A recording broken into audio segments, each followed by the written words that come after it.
Hazel Court was an iconic cult film actress, best known for her performances in a few early works from Hammer Film Productions, as well as several pictures from Roger Corman. Long before her death in 2008, Hazel retired from the film industry to take care of her children.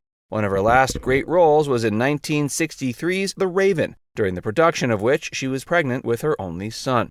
This pregnancy added to the memorability of Hazel's appearance in an unusual way. Join Factsverse as Hazel Court reveals the secret to her bust in The Raven. Hazel Court was born in England on February 10, 1926. Unlike many other notable redheads, Hazel was born with that hair color. Besides this, not all that much is known about her early life. However, what is known is that she didn't waste much time trying to become a star as soon as she came of age. It's been said she was in the middle of actively soliciting to various movie studios when a bomb raid occurred during the days of World War II.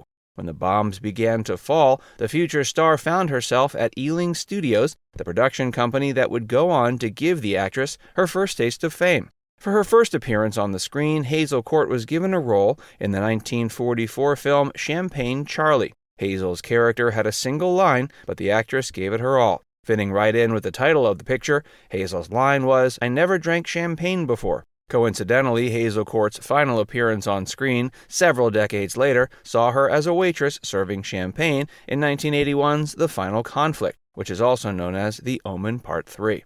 Hazel's husband at the time, Don Taylor, had directed Damien, The Omen 2, just a few years previously. After appearing in Champagne Charlie, Hazel continued climbing up the ranks in the entertainment industry before receiving her more iconic roles. For the most part, her early film appearances were relegated to comedies. It wasn't until she was cast in 1952's Ghost Ship that she got her first taste of the horror genre, which is where she found the vast majority of her fame.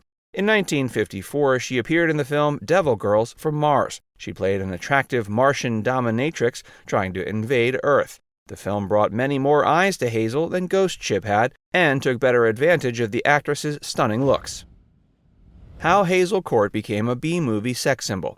Though Devil Girls from Mars did quite a bit for Hazel's burgeoning career as a sex symbol in horror-centric B-movies, it was Hazel's appearance in 1957's Curse of Frankenstein that solidified her status as a cult icon.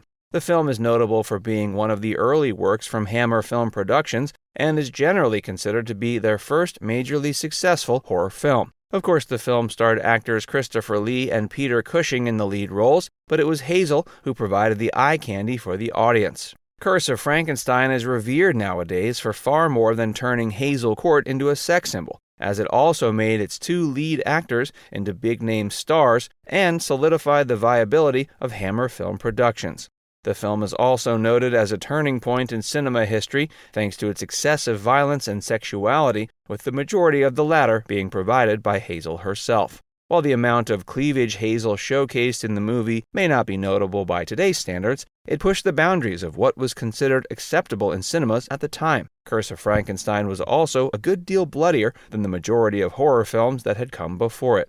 And the works of Hammer Film Productions would go on to become known just as much for their bright red blood as their cleavage. Hazel would work with both Christopher Lee and Hammer Film Productions again in The Man Who Could Cheat Death. This film once again took advantage of Hazel's attractiveness, and it's even been rumored there was a nude scene filmed for the picture that didn't make it into the final cut. Sadly, The Man Who Could Cheat Death wasn't quite as successful as Curse of Frankenstein, especially in terms of cultural legacy.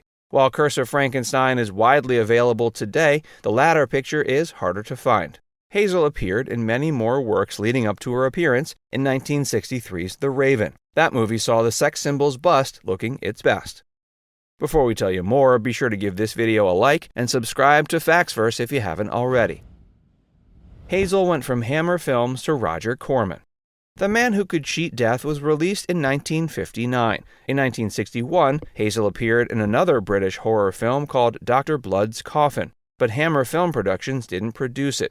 Hazel had terminated her relationship with the production company that had made her a star, and she soon developed another professional relationship that would do wonders for her. That was with director Roger Corman, and she filmed 3 iconic pictures with him throughout the 1960s.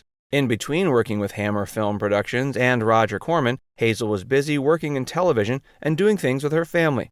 She married first husband Dermot Walsh in 1949, and the pair had a child together in 1950. That child is Sally Walsh.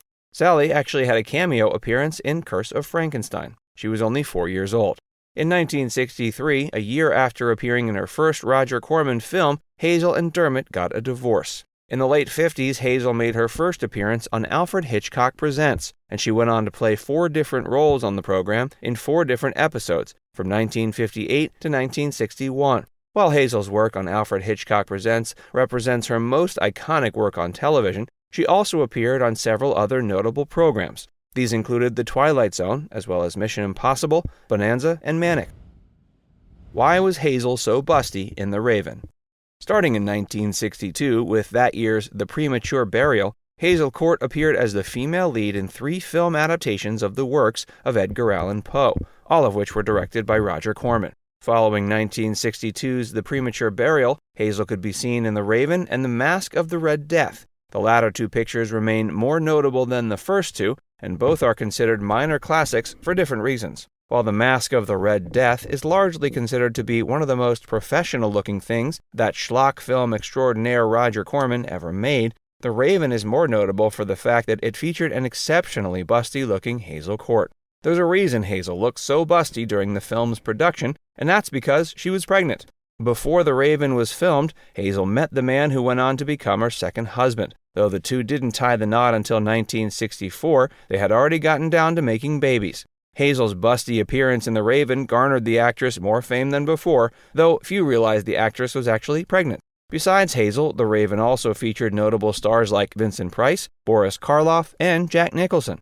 Hazel would go on to appear alongside Vincent Price yet again in The Mask of the Red Death. After marrying director Don Taylor in 1964, Hazel began to feel she no longer wanted to act. Instead, she felt she'd rather stay home and spend time with her family. In addition to son Jonathan, who Hazel was pregnant with during the filming of The Raven, the two also had a daughter named Courtney.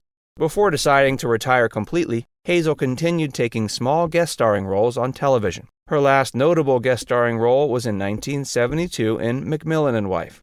Hazel Court and Don Taylor remained married until 1998 when Don passed away.